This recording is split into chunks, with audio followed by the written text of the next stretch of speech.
Automating 50% to 70% of a task is pretty easy and also pretty cheap. Automating the next 10% of that task is pricey. When you get down to the last 5%, this is when it costs the multi-millions of dollars. You're talking about every different weird permutation that could happen. It's also probably not worth doing. Growing a business requires a holistic approach that extends beyond sales and marketing. This approach needs alignment among people, processes, and technologies. So if you're a business owner, operations, or finance leader looking to learn growth strategies from your peers and competitors, you're tuned into the right podcast. Welcome to the WBS Podcast, where scalable growth using business systems is our #1 priority. Now, here is your host, Sam Gupta. Hey everyone, welcome back to another episode of the WBS Podcast. I'm Sam Gupta, your host and principal consultant at digital transformation consulting firm Elevate IQ. The traditional methodology for selecting software focuses on features and functions. In fact, if you have too many features, the software is likely to be complex and it may be harder for business users to learn and adopt it. While business features are important to select the right software, more often than not, you will rarely use all the features offered by your software. In fact, the overall utilization of your software would probably be lower than 20%. Most software demos focus on the commonly used scenarios, as the demo would be harder for business users to follow. But they are rarely a critical success factor for software selection.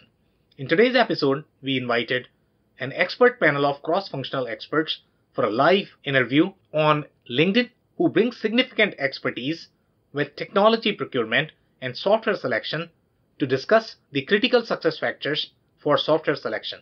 We also discussed the process for building the criteria for software selection and their deeper implications. Finally, we discussed several stories of software selection and how to identify the critical processes that will be similar to performing heart surgery to your business operations. With that, let's get to the conversation. Welcome everyone in today's show, and today we are talking about the criteria for software selection. We are really going to be focusing on the software aspect of the problem from the digital transformation perspective.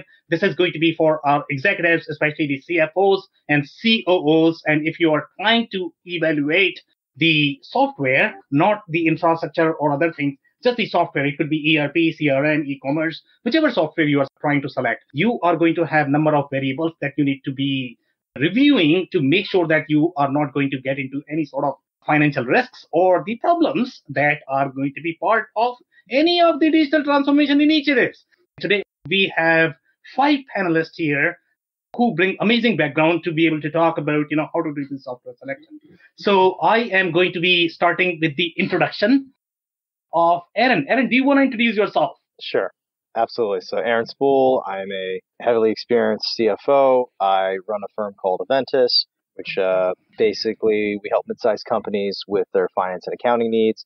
Basic thought is that mid-sized firms have the exact same finance and accounting needs that larger ones do. But they lack the budget or volume of work to justify a full-time team. We solve that problem through our on-demand teams with their CFO, accounting and public filing needs. That's us in a nutshell.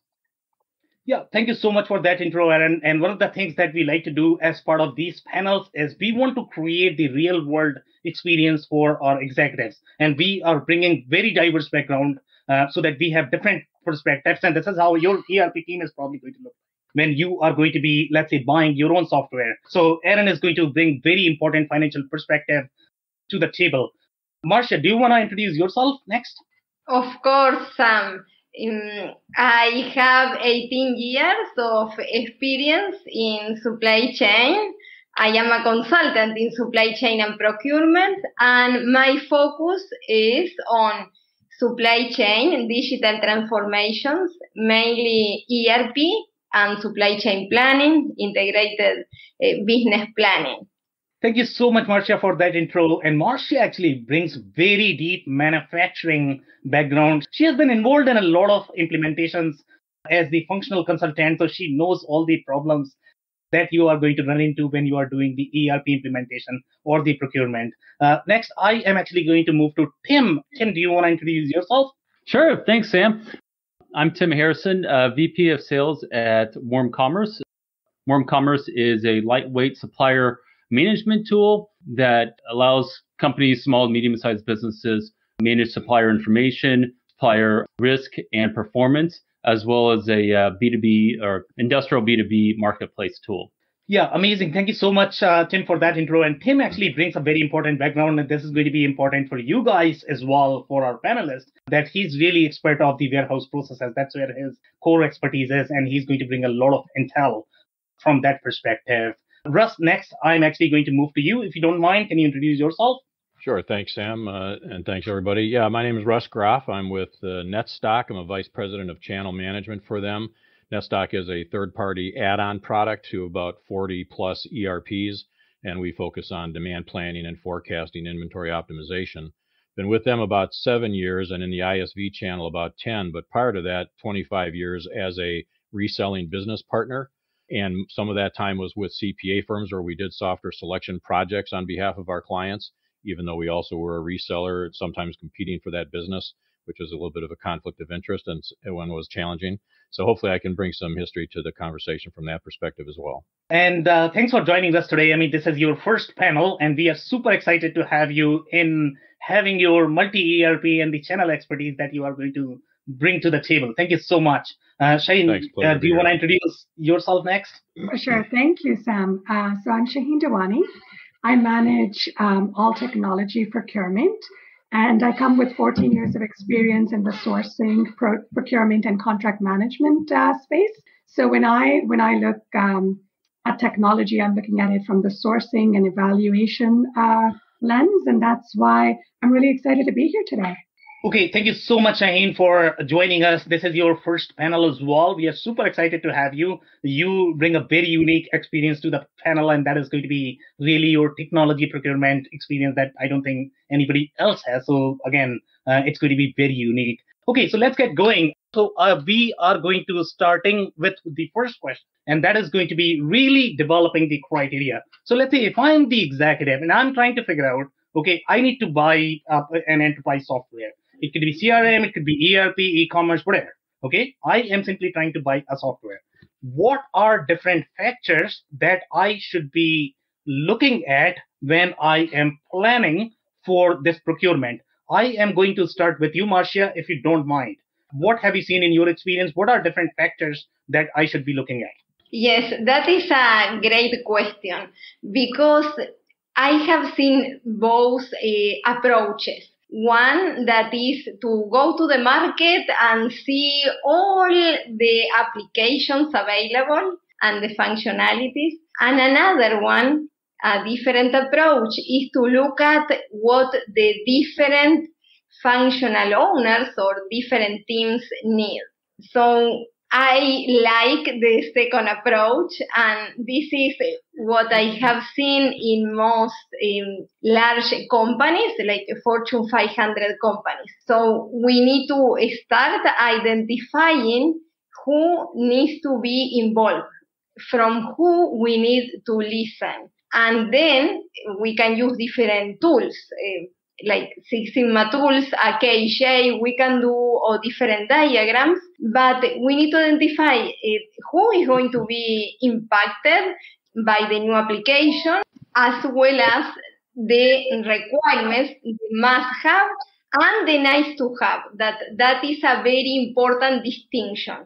Not everything is a must-have. So that is how we start building the criteria to select an application. Okay, great insights there. And obviously the must-have requirements, and we need to identify the must-have that we are identifying for ourselves are the real must-haves, meaning they should have some sort of financial implication. Sometimes I have seen a lot of different templates where they are going to list, let's say, 250 different requirements. They are going to have a must-have, nice-to-have, but when it comes to implementation fails because we did not identify the right must-haves and right nice-to-have. So Shaheen, you actually sit in a very unique position in your organization, and you are typically tasked for this assignment that, hey, you need to buy this piece of software or the technology, and you need to develop this criteria, some sort of RFP. So what are the factors that you have seen in your experience working based on your 15 years of experience? So definitely, I'm going to build on what Marcy also said. There could be a solutions-based requirements, or where you share your problem with the vendor community, or you go back to what's important to you, right? You look at what is important. Is integration important? Is this going to be plug and play? Is this going to be really strategic? Then you're only going to look at the top quadrant of the Gartner's report for vendors that are mature in this space. What is your risk appetite?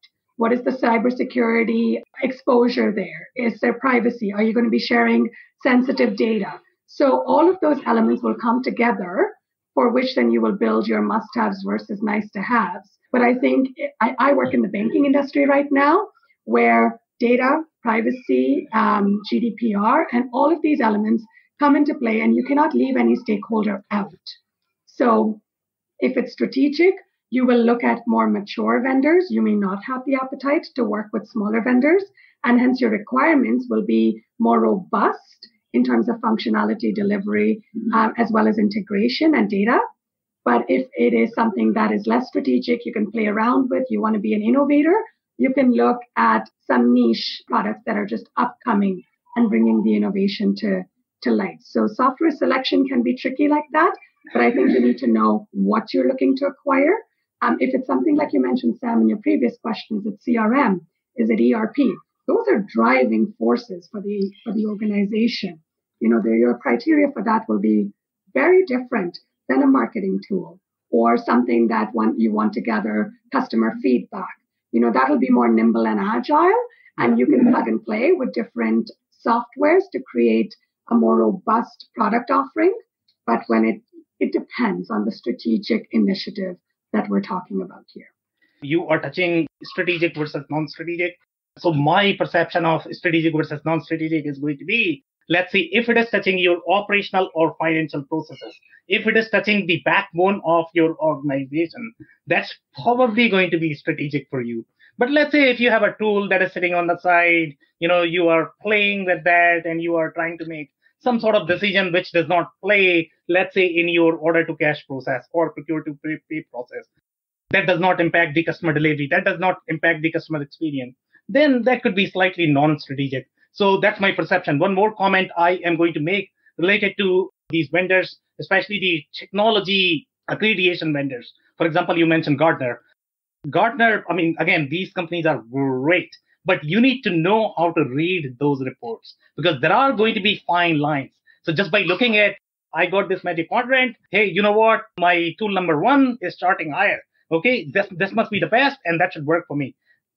Software systems, they are not designed to work. Okay, the fit is going to be really important. Just because you are seeing something on Gartner, it does not mean that that is going to be the best fit for your business, for your unique situation. So I would add that. So Russ, I'm actually going to move to you next. What are your insights based on your experience? And again, you work in a many different implementation, many different ERP ecosystems. You have seen all good, bad, and ugly, I guess, of the ERP world. So how would you approach the software selection? Yeah, I think a key for me is focus, right? You're in the market looking for a solution, so you need to really understand what the pain is. Why am I here, and what is it I'm trying to solve?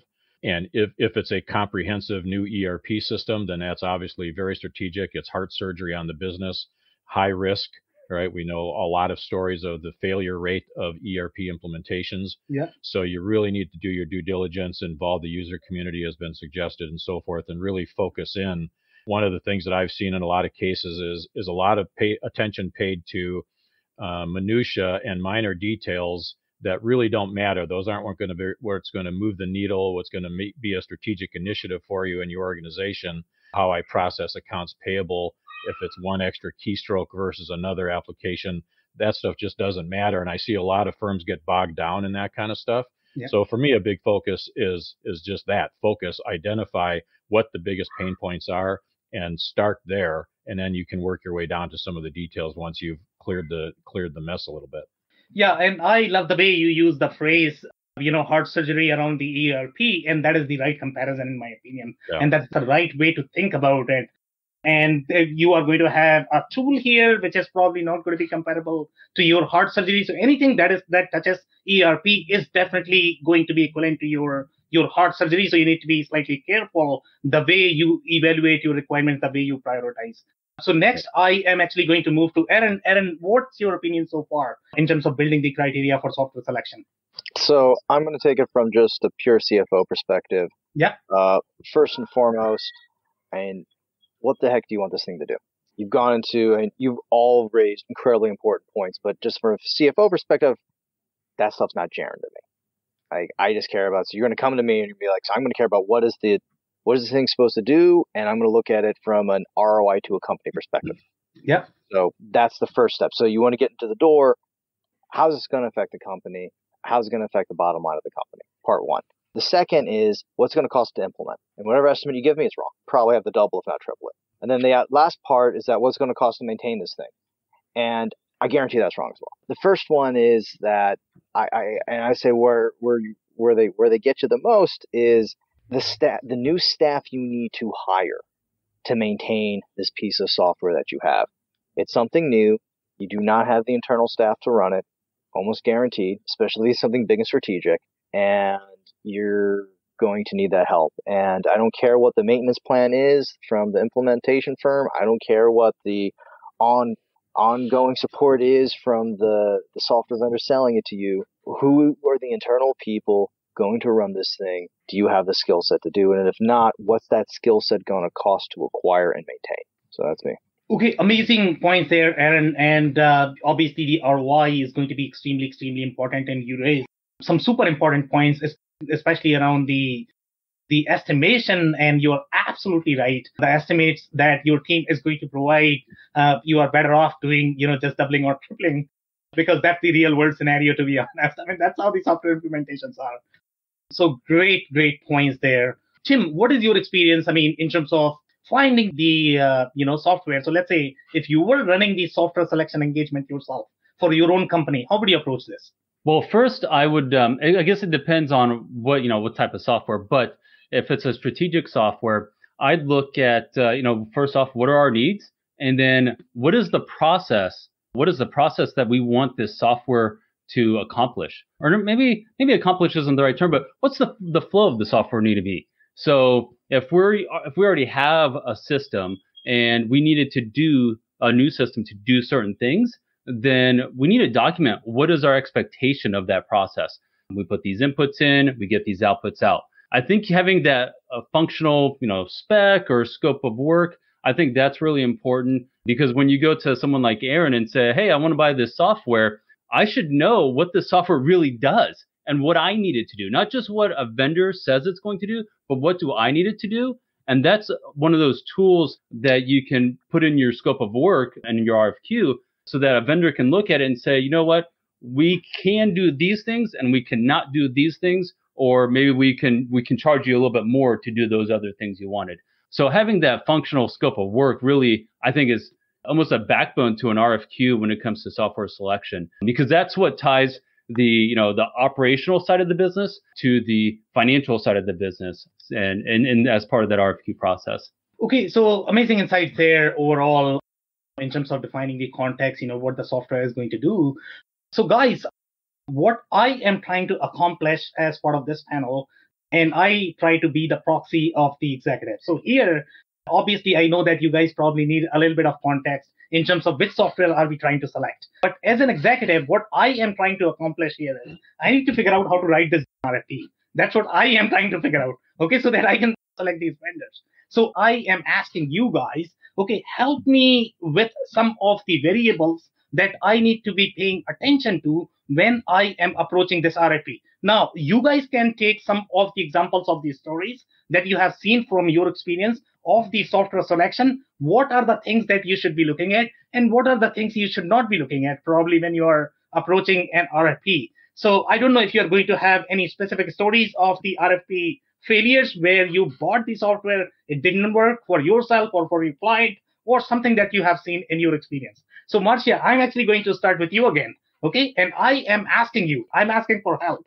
I am an executive. I am trying to buy the software. The only thing I need to make sure is I don't want to get burned. I am trying to understand all the factors that I need to be paying attention to. I've never done this before. And that's why I'm coming to you now.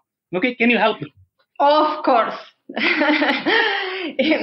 I think there are two key points from what we have been talking. One is the business case. So in the business case, we need to show why we are getting or we are suggesting a new piece of software. But that is a pre-step of developing the criteria, the selection criteria for the software. So it's two separate aspects. And so once it is approved, the business case, let's say that yes, the organization decides to implement an ERP. Maybe they don't have any ERP at the moment. So once it is approved, then we need to build the criteria to evaluate the different options in the market. As we have been talking, we need to define different aspects. One can be like how this software fits in the general strategy. You may think, why are we going to do that? Well, in one large company in the food industry, the headquarters was using a particular company, SAP, right? And they wanted an application for planning, for supply chain planning, that didn't belong to SAP. So that needs to be in the criteria, right? How it fits to the general strategy. Other aspects can be like how the vendor reputation. We talk about the Gartner's quadrant. That is another aspect to consider. The information that is available in the market, because it's much easier, right? If it is well known, the solution we go and find the answer. That is it. And then, of course, the specifics for each function. So once we have that defined, then we need to add the weights to each section, right? For example, in some cases can be price, that it will have a high weight. So those are the aspects, like there are some general aspects and how it fits to the strategy, and then some more specific to what we expect the software to accomplish. Okay, some amazing insights there. And, I am going to be building on what you just said. So some of the things, especially when you talk about the vendor credibility, the company that is publishing the software. So you definitely need to, and the way you mentioned that you need to be paying attention to whether that vendor is credible in the market. And the reason why the credibility matters is because the financial stability of the vendor is going to be super important. Any of the business software that you are buying for the next 5 to 10 years. So you need to make sure that that vendor is going to survive in the market for next 5 to 10 years. And they have enough money in their pockets to be able to maintain the software, to be able to comply with the financial regulations that are changing on a daily basis. So the software needs to be innovating on a daily basis. If they are not able to keep up with that, then you are going to be ending up in the same situation where you need to switch the software again, because the vendor that you chose, they don't really have deep enough pockets to be able to support that software, because software development, especially when you talk about the enterprise software, they are super expensive. So the vendor that you are buying from, they need to have deep pockets overall. So their financial stability is extremely important. Thank you so much, Marcia, for sharing those thoughts. Shaheen, I'm actually going to move to you next. Okay, so in your experience, describe the process. When you approached the RFP, what were the variables that you paid attention to? Definitely. So we always look at top down. So what is the main tool that you're currently using, right? And how important is it for this software to integrate easily into that or not? Yep. The compatibility elements, right? Now, in the world of APIs, it's usually not very convoluted, but sometimes you can have risks and exposure to data leakage or other cybersecurity threats as well. So looking at it through that risk-averse lens, you want to find what is the governing infrastructure that this software needs to come in and be able to work and integrate seamlessly into. If there are those elements, you wanted to understand them first, the compatibility and the integration. The secondly, what scale are you looking at? Are you looking at enterprise-wide? Are you looking at just a small department, right? You're also looking at where does the scope begin and where does it end in terms of functionality and services? And I think to Marcia's point, you want to understand what is most important, right? Is the price most important? What functionality is most important?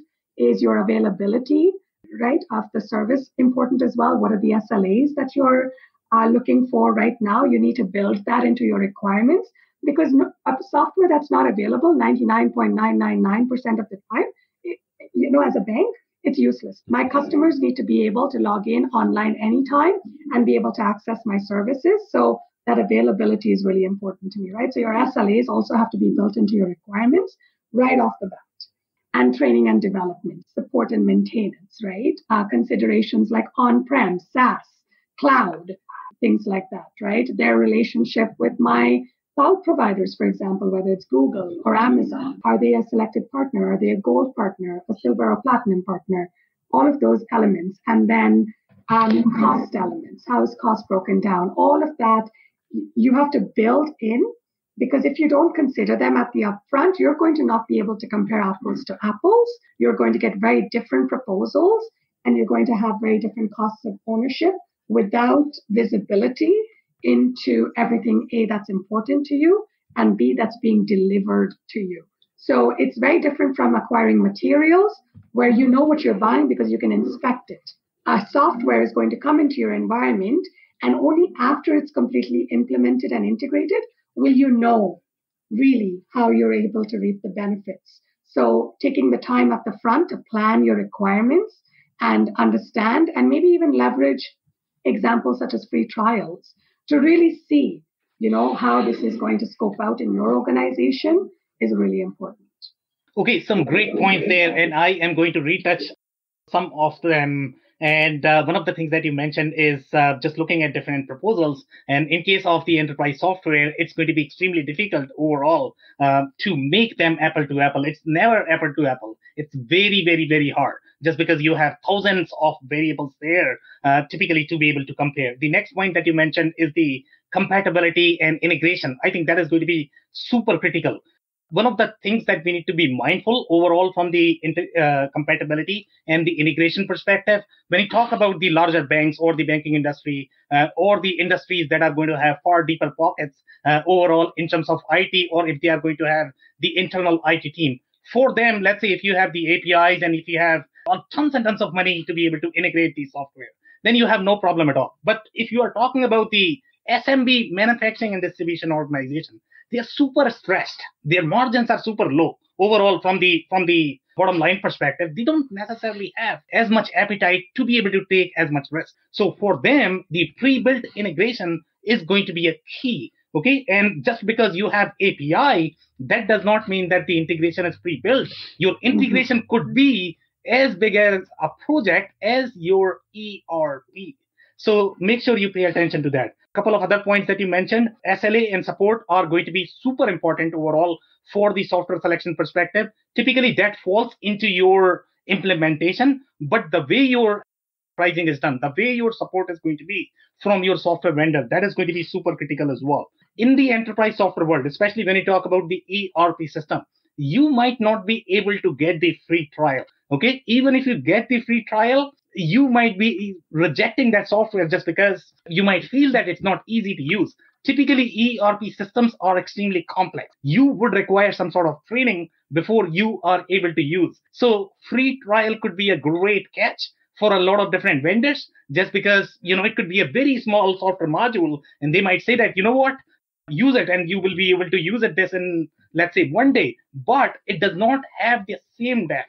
When you talk about your demand planning, when you talk about your supply chain planning, when you talk about the complex scenarios from the pricing and discount, you will not be able to accomplish those. And if you want to keep all of those requirements in mind, you need to get trained before you are qualified to do the free trial on the software. So great points. I'm actually going to move to Russ next. Russ, what are your thoughts so far in terms of the criteria? Yeah, a couple of things have come to mind. First of all, in my experience now, most of us that are in the market buying, I think a lot of your audience is probably their third or fourth or fifth generation, right, that they've been through this process. So when I started doing implementations of ERPs back in the in the 90s and going through Y2K and those kinds of timelines, some of those were first-time buyers of really critical ERP or nerve center type applications. And so they really needed a lot of help. Nowadays, you've probably got experienced people within your firm that have been through this process a few times. So leverage that, right? Interview those folks. What did you learn from that? The good and the bad and the ugly, right? The second thing that occurs to me is that even if you have that experience internally and you've got somebody that could maybe launch that and run that project and that internal evaluation, et cetera, they may not have the time. That may not be their best use of time for you and in your organization, right?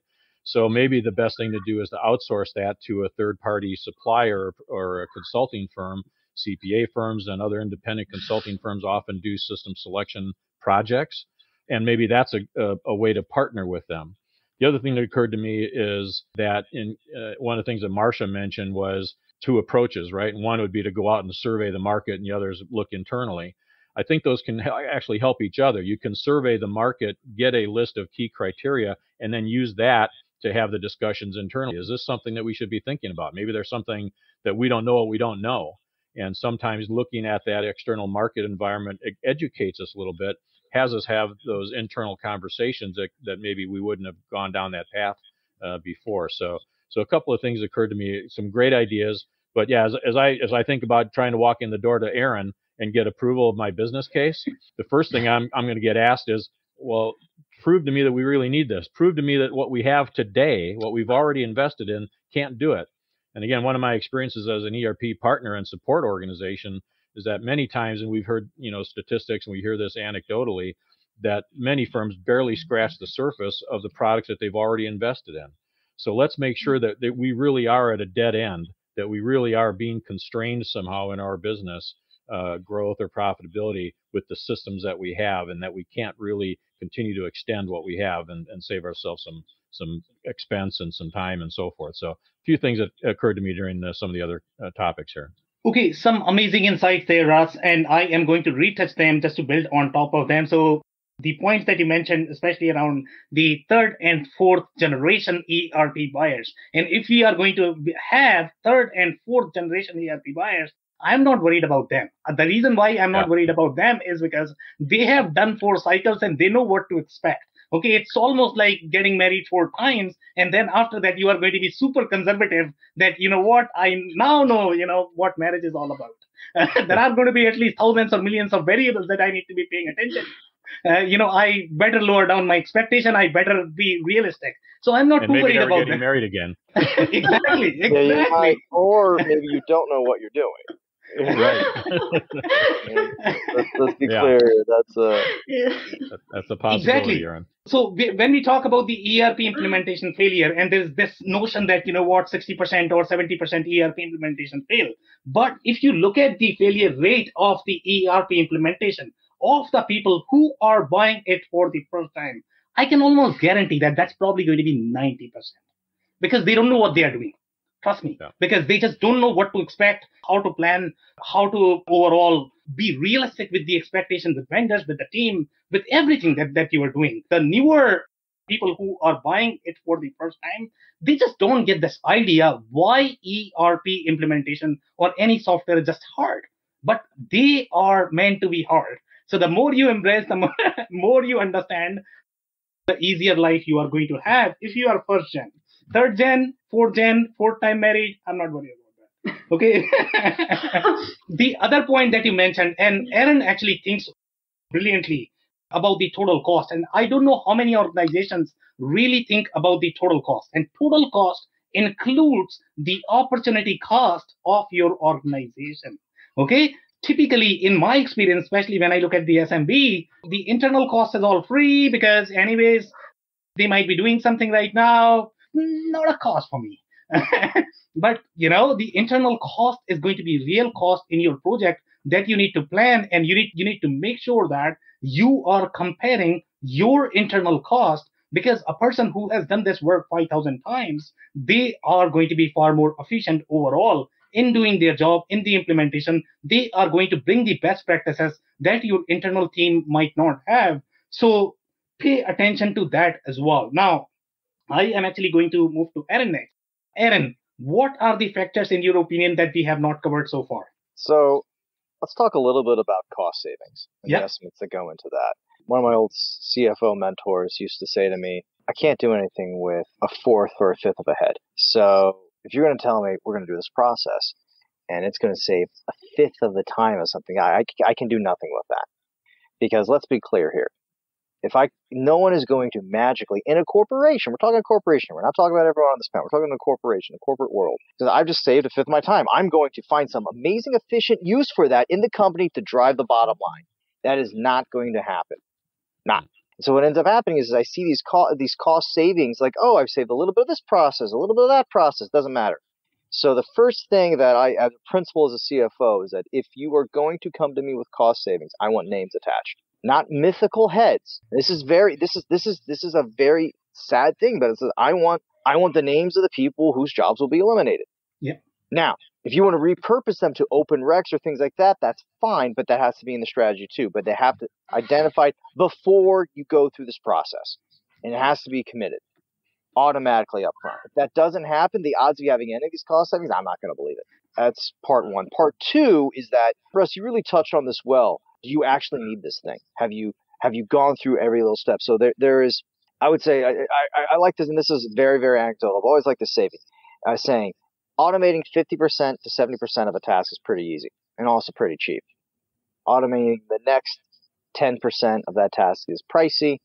When you get down to the last 5%, this is when it costs the multi-millions of dollars. You're talking about every different weird permutation that could happen. It's also probably not worth doing. Yeah. Unless you can point out exactly what's going to happen because of this new ERP system, I'm not really interested. And if you're telling me, oh, we're going to have better data, really? What are you going to do with it? Are you actually going to make better data-driven decisions? Not like, oh, we're going to make better data-driven decisions. Isn't that sweet? What analysis are you actually going to do? Then how's that going to drive the bottom line? Where are you exactly? So you're telling me right now that you would be, what revenue commitment are you going to give to me? This is one of my favorite things to do. Besides cost commitments, I like forcing divisions to give me revenue commitments. Okay, I'm going to tie your bonus to the extra revenue that this ERP is going to produce. You still want it?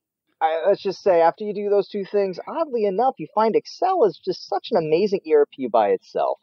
Wow, did you know that this thing that the Microsoft Office has this database called Access? Did you know that oddly enough, anyone who had to tie their bonus to an ERP implementation, suddenly Access is good enough? So I would tell you that we fall into these ideas of like, oh, we're going to do something with this. We're going to be faster. We're going to be stronger. We're going to be, you're not the $6 million man. Right? That really aged me, by the way, with that reference. All right. But you're not going to do anything with this. I guarantee. So unless and the only way you can force that is tie it back to their comp and tie it to revenue projections.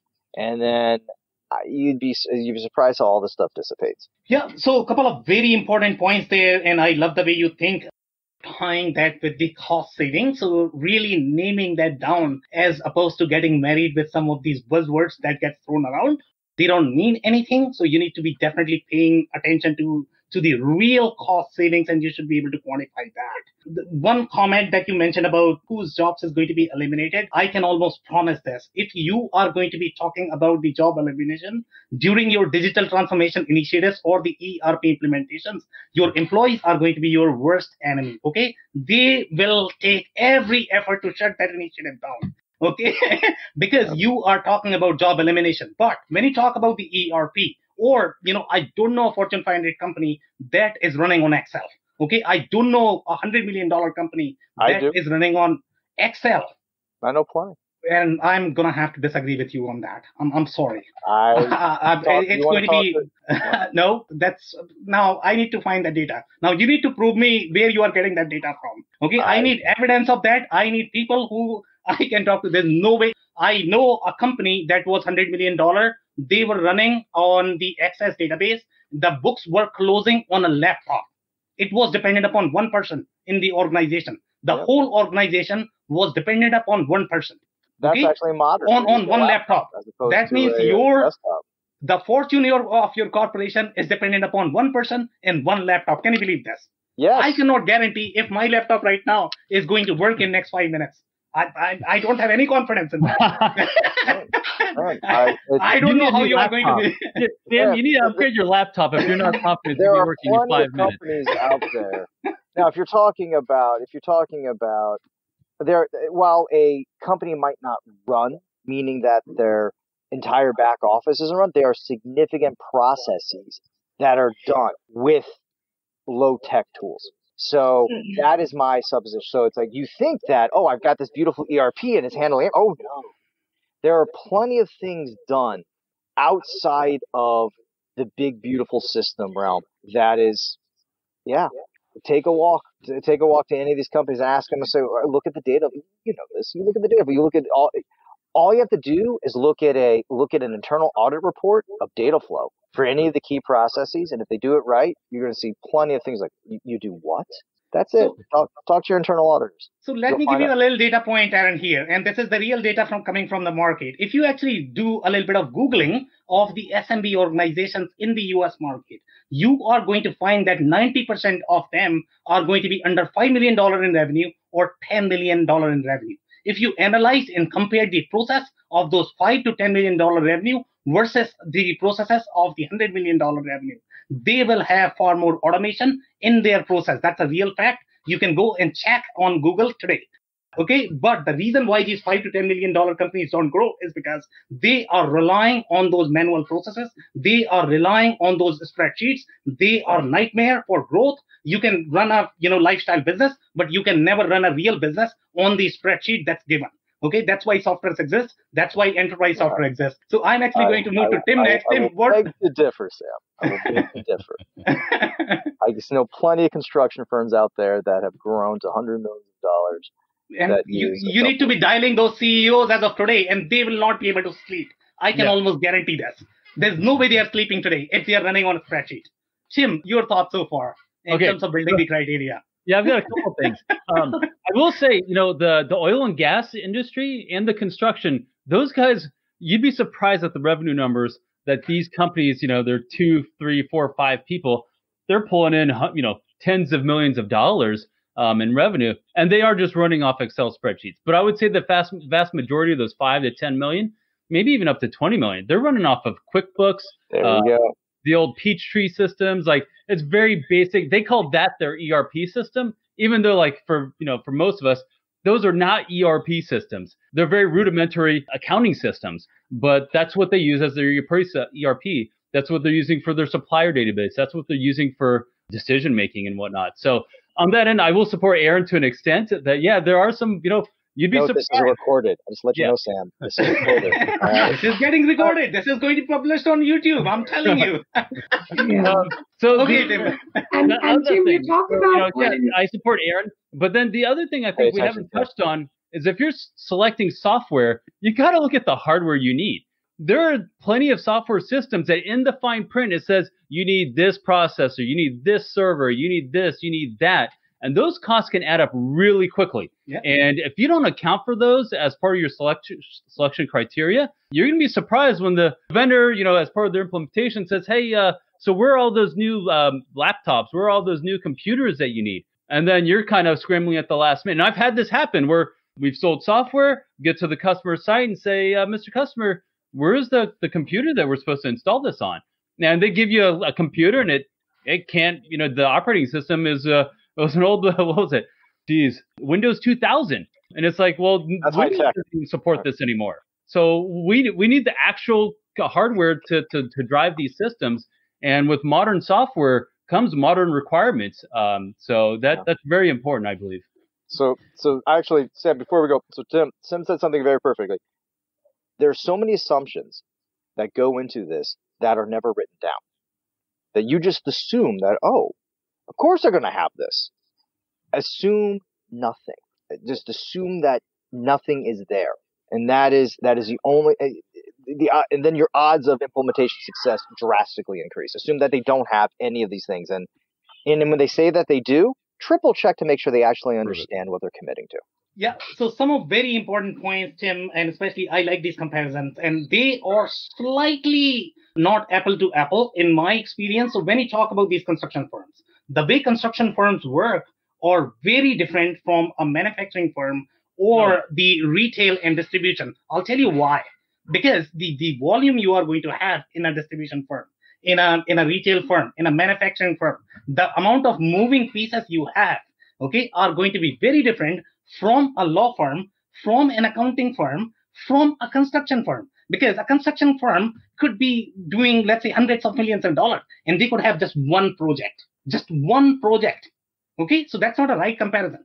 This is a very different business process. Okay, I'm not worried about construction firm at all. There could be tons and tons of construction companies that could very well run on QuickBooks because they don't have the volume, they don't have the complexity, they don't have as many moving parts in terms of the cost tracking and the control. So again, look at your business, a retail business which is doing the let's say the $5 transaction. Look at the amount of bookkeeping, how much cost you have in the bookkeeping. Once you install the ERP, then your bookkeeping cost is going to come down, let's say by 80%. Bookkeeping cost is going to be a key factor in your, and that is never considered in case of your ERP implementation, because you are automating the whole bookkeeping process.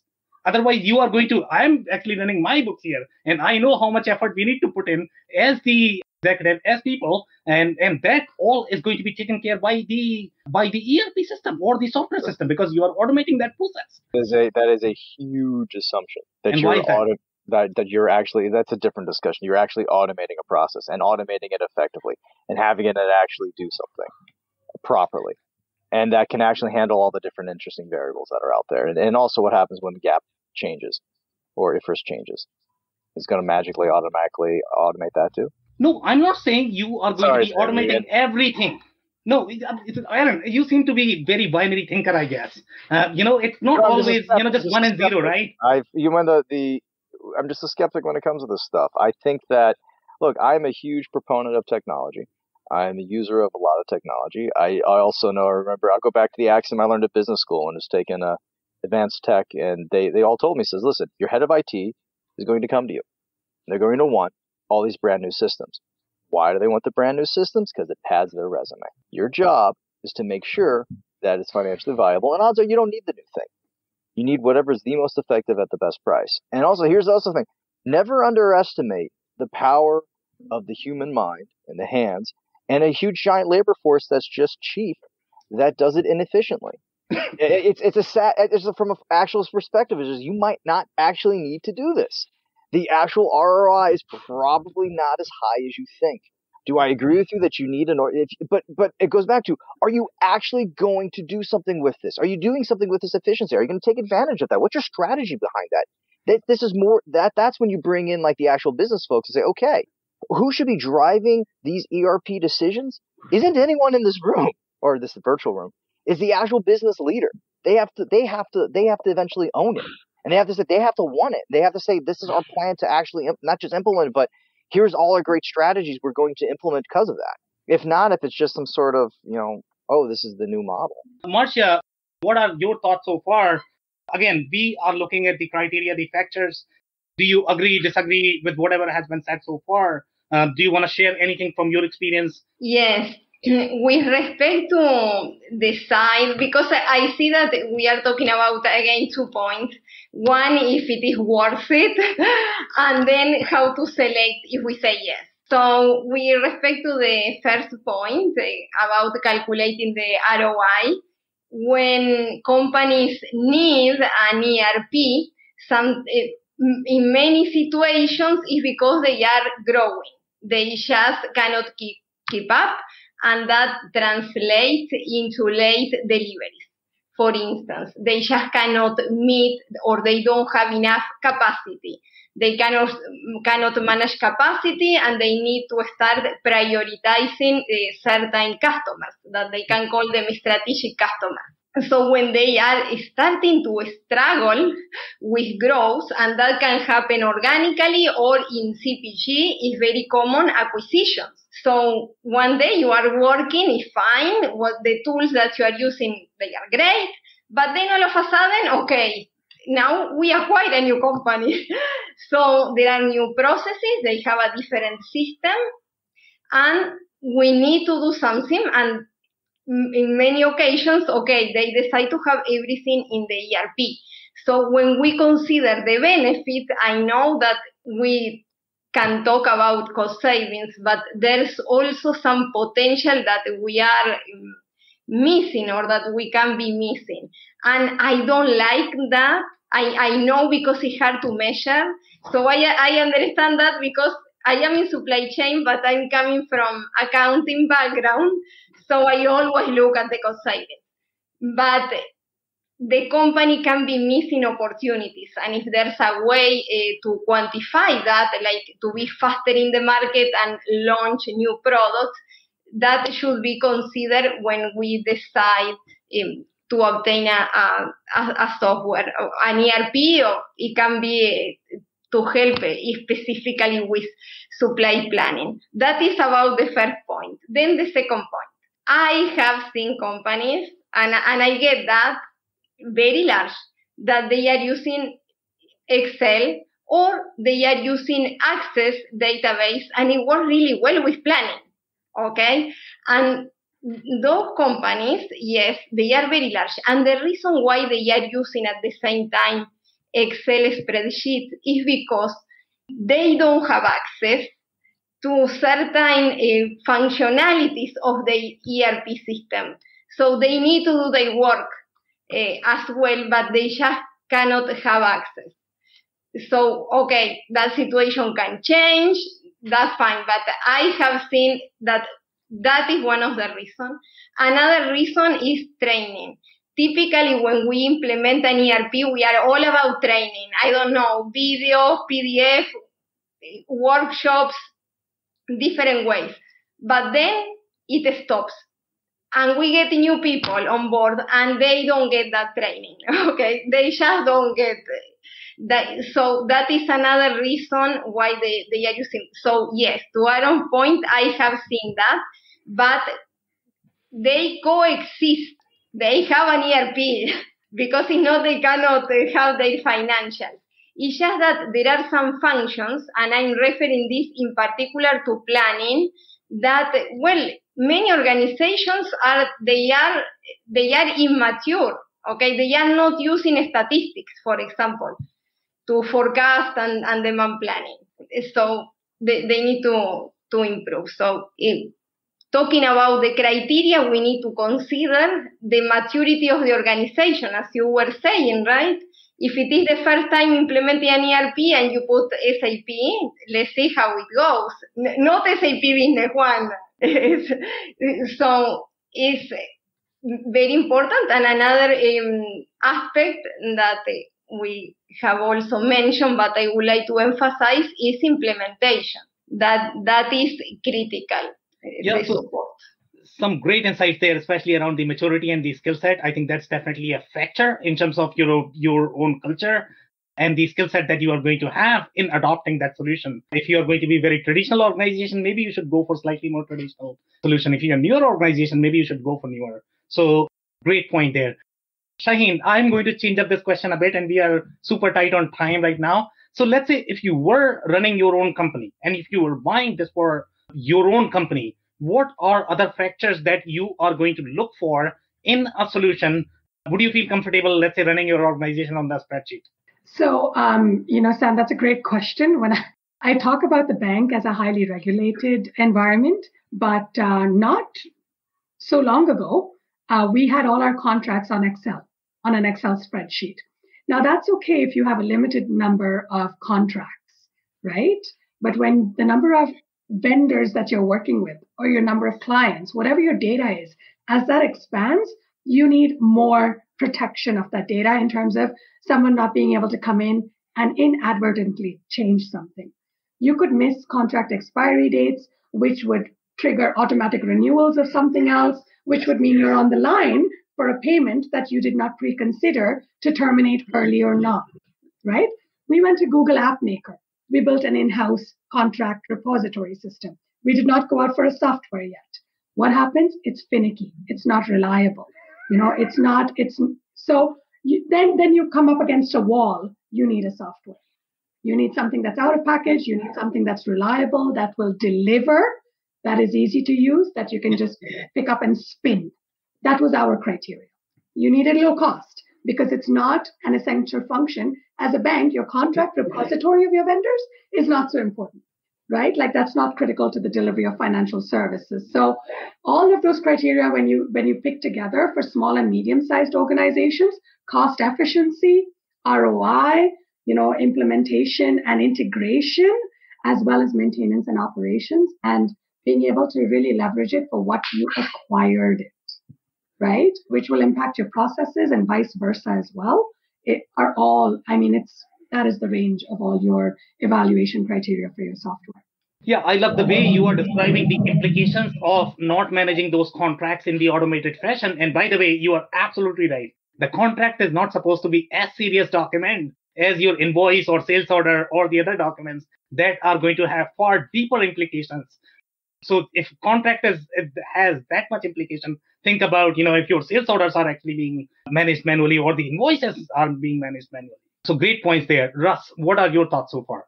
I think, and I've heard this talked about in previous sessions that you've done where you talk about the framework of processes and people and technology. And I think we've all touched on those three things in different ways and in different contexts. But I think that's still the right framework. We're all technology type people, but you have to understand where it fits in that framework. Yep. And I've walked into businesses that were looking to buy software from me when I was in the partner mode and looking for ERP applications. And I'd go through their warehouse or through their workshop, through their shop floor, and see stuff everywhere, right? Boxes all over, broken components, raw materials laying on the floor, no accounting for it. And I'd walk away from that business because all you're going to do is try to automate a mess. And I'm not going to be successful, right? I'm going to have an unhappy customer that's going to want their money back. I'm going to have consultants that'll quit on me. So the last thing you want to do is automate a mess. So make sure that you're organized, that you understand what your processes are, that you've got people that know those processes. And now I can apply some technology to hopefully improve those and get more efficient if that's what the business case proves. But I think that's the framework we always have to keep in mind. Yeah, you're absolutely right. And I would probably walk away from that business as well because it's not going anywhere, to be honest. And I've seen it. And it's only going to be a mess. So great point there. So guys, we are super tight on time and we are simply going to do the closing advice right now. And that is going to be just in one sentence. So I am going to start with you, Tim. What is your closing advice in just one sentence? Know what you're buying, and what you're buying is only what you've documented. So anything outside of that, you're not paying for it. You're not buying it. Yeah, great point. I think you are touching the similar point as Russ that, you need to be slightly organized and documented before you do the software. Yep. Aaron, what is your closing advice? One sentence, please. Be prepared when this thing actually goes live. Be prepared. So great. Marcia, what is your closing advice? To consider the processes, how the processes will work with the technology. Yes, the process nuances. Great point. Shine, what's your closing advice? Engage the end user. Engage Do not the implement top down. So true. Russ, what is your closing advice in one sentence? I think probably go back to my opening. Focus on what's most important, right? Put your energy there and the rest will fall in place. Thank you so much for joining, and I will see you next week. Thanks, everyone. Thanks, Sam. Thanks. Bye, everybody. Bye. I cannot thank our guests enough for coming on the show, for sharing their knowledge and journey. I always pick up learnings from our guests, and hopefully you learned something new today. If you want to learn more about Aaron Spool, head over to aventusag.com. It's EVENTUSAG.com. If you want to learn more about Tim Harrison, head over to warmcommerce.com. It's WARMCOMMERCE.com. If you want to learn more about Russ Graf, head over to netstock.co. It's NETSTOCK.co. If you want to learn more about Marcia Williams, head over to usmsupplychain.com. It's USMSUPPLYCHAIN.com. If you want to learn more about Shaheen Devani, head over to atb.com. Links and more information will also be available in the show notes. If anything in this podcast resonated with you and your business, you might want to check other related episodes, including the interview with Randy Johnston from K2 Enterprises, who discusses why process documentation is essential to manage growth. Also the interview with Brian Sommer, who discusses why legacy ERP systems and artificial accounting practices need to change with time. Also, don't forget to subscribe and spread the word among folks with similar backgrounds. If you have any questions or comments about the show, please review and rate us on your favorite podcasting platform or DM me on any social channels. I'll try my best to respond personally and make sure you get help.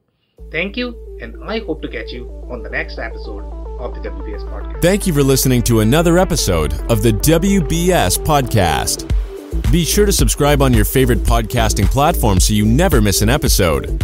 For more information on growth strategies for SMBs using ERP and digital transformation, check out our community at WBS.rocks. We'll see you next time.